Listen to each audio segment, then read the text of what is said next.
Hey, what's going on, guys? Last time I took the Kraton 4S V2.5 or now 6S V2.5 out for bash. I took it to the BMX track and I'd done quite a bit of damage to the shock shafts. I actually snapped one of the front shock shafts.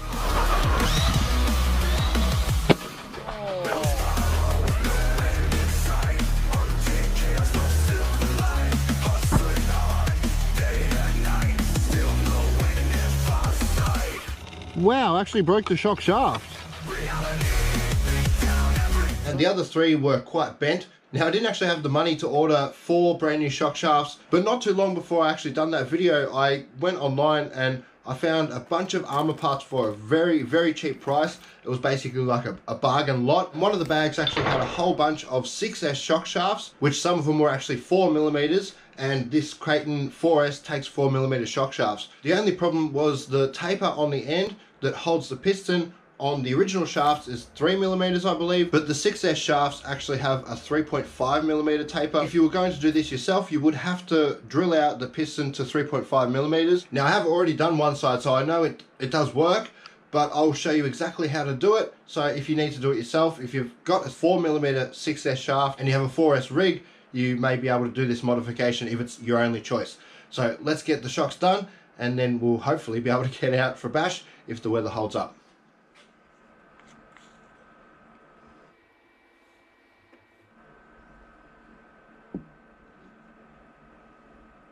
Whoa, broke the piston. Man, look at the shock shaft is totaled. What do I do? Bucks of Aussie stuff. 6S shaft in the lot. Wrong taper on one end. Get the drill out and fix. That did the trick. Well, guys, this box of bargain Arrma parts are definitely paying off. I was just about to order myself one of these composite shock part sets, and it just so happened there was one in this box. Saved myself $15 or $12 as a bonus. It's actually very lucky because I lost one of the spring retainers from the top of the shock that sits at the top. Yep, and we do get a set of the retainers in this as well, so that is excellent. Oh yeah, and I will definitely put a link in the description for all the parts, but this one here is AR330531, so that's all your shock components.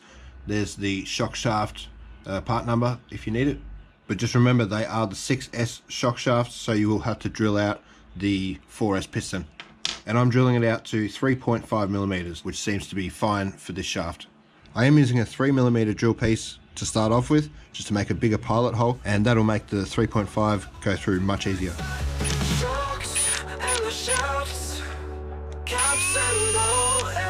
I don't suggest you do this with your hands, with your fingers. Definitely better off putting this in a vise with some foam or something either side so you don't dent the piston itself. But yeah, please don't do what I'm doing now.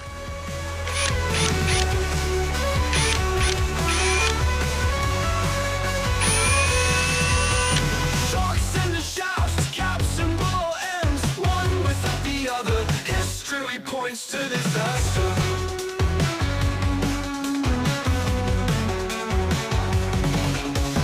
Logging bucks of Aussie stuff. 6S shaft in the lot. Alright, excellent. Very happy about that. And I'm filling them with 70 weight oil. I think I tried 90 weight in the front at first and it was a little bit stiff, so I thought I'd give 70 weight a go and see how that went.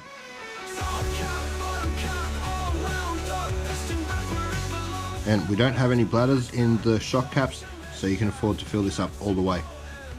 Just make sure you get all the bubbles out. Screw your cap back on, and that should be good to go.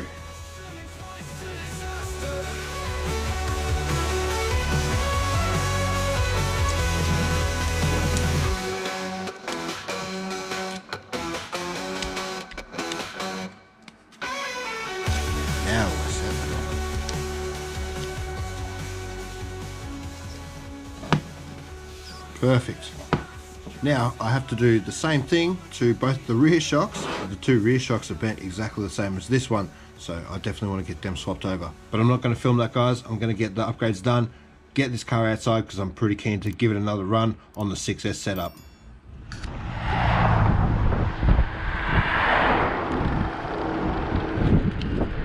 Probably not safe doing this one-handed, but all right, nice. It's dry at least. Awesome.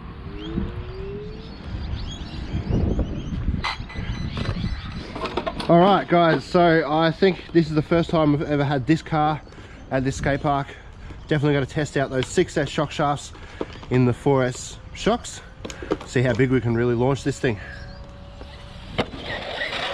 Oh! All right, straight away.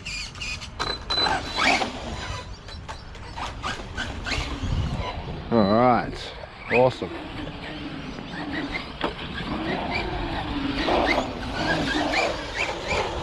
Yeah, very glad I locked up the servo saver.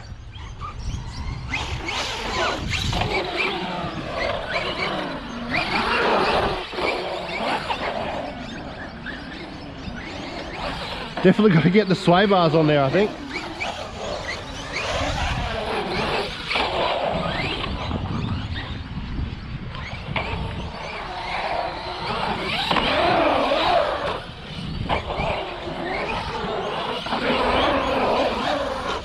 You know what, I think that 70 weight oil in the front shocks is probably a little bit too soft now. Should have stuck with 90 weight. Oh, we'll find out when we start launching it like that.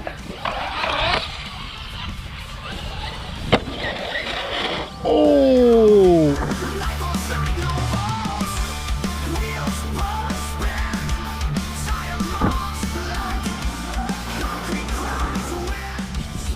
All right, straight away. I think that's the tab from the motor. Yeah, that's the tab from the motor. Oh, the motor module. Well, guys, that did not last long at all. I thought I would be right landing on at least the down ramp, not the flat, but maybe not. Can't hear any fans either. Oh, motor. Oh, wow. The motor can got ripped off the front plate there. Well, I guess that's what I get for launching it pretty much straight away at the skate park. Looks like I might have done some other damage as well, actually, guys. Oh no, broke the hinge pin brace, the hinge pin mount, and that is a part of the main chassis. Well, that is definitely one downfall, having all the hinge pin braces and everything a part of the main chassis. You break one little part like that, which on most other cars would be replaceable. Yeah, you're gonna have to replace the whole chassis. Yeah, broke both my fans as well. Oh yeah, and I'm probably gonna have to replace the center differential motor mount or housing because that is broken. Well, that is a lot of damage from one jump, guys. I really didn't expect that. All right, guys, so before I finish up today, I've got to let you know that I have salvaged the motor. This particular series of Turnigy motor has 6 mounting holes for the faceplate. So 6 holes that have already been tapped out in exactly the right position for the faceplate mounting holes. All you've got to do is twist the can or twist the faceplate to make the holes line up. I didn't actually do any damage on the inside, so it all turns beautifully. And yeah, guys, I think I'm going to be able to keep running this motor for quite a bit longer. So yeah, I'm very happy about that. I may even change to a 15-tooth pinion gear, get rid of this 13-tooth and see how it goes with a little bit larger pinion. I don't think it'll heat up too much and it will make it a lot faster. So yeah, we'll see what happens. And guys, I have actually ordered a brand new chassis for it already. I looked for the Kraton V2.5 chassis, but I couldn't find any available online. So I decided to go with the Mojave 4S chassis, which is actually cheaper, but it's slightly longer. So it will be an extra long Kraton build. Hopefully it all fits together without a problem. I might have to get a new center brace and center drive shaft, but I don't think that should cost too much. So yeah, guys, keep an eye out for that one. I'm pretty sure it's going to be a fun build, and I'm definitely going to like the performance of it because I love my long wheelbase truggies. They're always very stable and really good for air control. So yeah, keep an eye out for that one, guys. Can't wait. Cheers, catch us in the next video, and as always, stay safe.